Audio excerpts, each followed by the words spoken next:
दिनै नंगौ बारग' एनडिएफबि नि थाखाय मोनसे दुखु सान जोंनिनो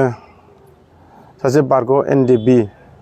सानसे समनि जोंनि एनडिएफबि नि एसिस्टेन्ट पाब्लिक सेक्रेटारि आर दाउखा बिथांनि गुबै नामानो जाहैबाय दिपक रामसियारि बिथाङा गोबाव सम पेरालाइसिस जानानै गाज्रि अबस्थायाव दङमोन नाथाय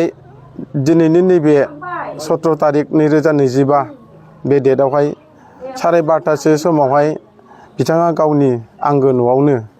दिनै अबथिरायै दिनै मुंख्लं जालांबाय दा दिनै बेखिनि मेसेजखौ जों मोननाय लगे लगे बारग' एनडिएफबि आरो गासैबो बारग' एनडिएफबिफ्रा दिनै बिथांनि बेखिनि जोबथा जिउ बावलांनायनि थाखाय जोङो बारग' एनडिएफबि जानानै जोबोद दुखु मोननाय जादों आरो लोगोसे जोङो बारग' एनडिएफबि जानानै बिथांनि जिउमाखौ अरायसम इसोरनि खाथियाव जाहाथे मोजां जायगा मोनहैथों बेखिनिखौ जोङो इसोरनाव आरज गाबदों। जोबोद दुखुनांथाव दिनै बिथाङा 4 बोसोरसोनि सिगां मोनसे पेरालाइसिस अबस्थायाव दंब्लाबो दिनै बे न'खराव मोजाङैनो सोलिबाय थादोंमोन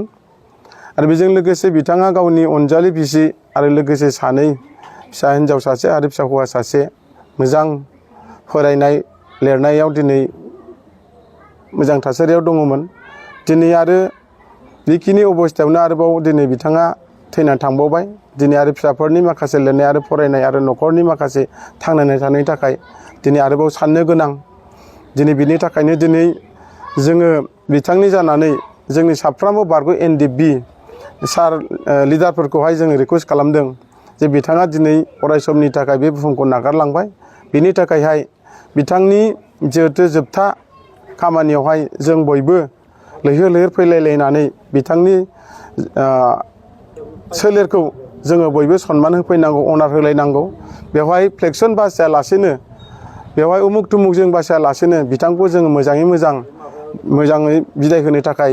आं दिनैहाय नैबे नोंथांमोननि चेनेलनि गेजेरजों दिनै आङो खावलायदों आरो इयुनफ्राव दिनै बेखौनो जों बुंदों जोंनि माखासे लाइमोन सेंग्राफ्रा बा बारग' एनडिएफबिफ्रा गोबां बेबादिनो दिनैहाय अबथिरायै जिउ बावलांनांबाय दिनै बेनि गेजेरावबो जों दिनै जेसेबां थांनानै थानाय एक्स एनडिएफबि बा बारग' दैदेनगिरि बा लिडार्सफ्राबो दिनैहाय नांगौ बायदि जोङो फुरुं खालामना होनो हायाखै बेफोरनि थाखाय जोङो दिनैहाय जोबोद दुखु थादों आरोबाव इयुनफ्राव जाहाथे जोंनि साफ्रोमबो सेंग्राफ्रा गावबागाव न'खर संसार दैदेनलांनो थाखाय जों बयबो कनसियास जायो जानाय लोंनायनिफ्राय जाहाथे बयबो गावखौ बासायो आं बेखिनिखौ दिनै नैबे दुखु समनि गेजेरजोंब्लाबो बिथां दिपक रामसियारि बा आर दाउखा बिथांनि बे मुंख्लं थैलांनाय नैबे सिथ्लानिफ्रायनो आं दिनै बे मेसेजखौ हरनो लुबैदों आरो नोंथांमोननि बे चेनेलनि गेजेरजों आं खावलायबावगोन खेबसेबाव जाहाथे जोंनि साफ्रोमबो बारग' एनडिएफबिफ्रा बा खाथि खालानि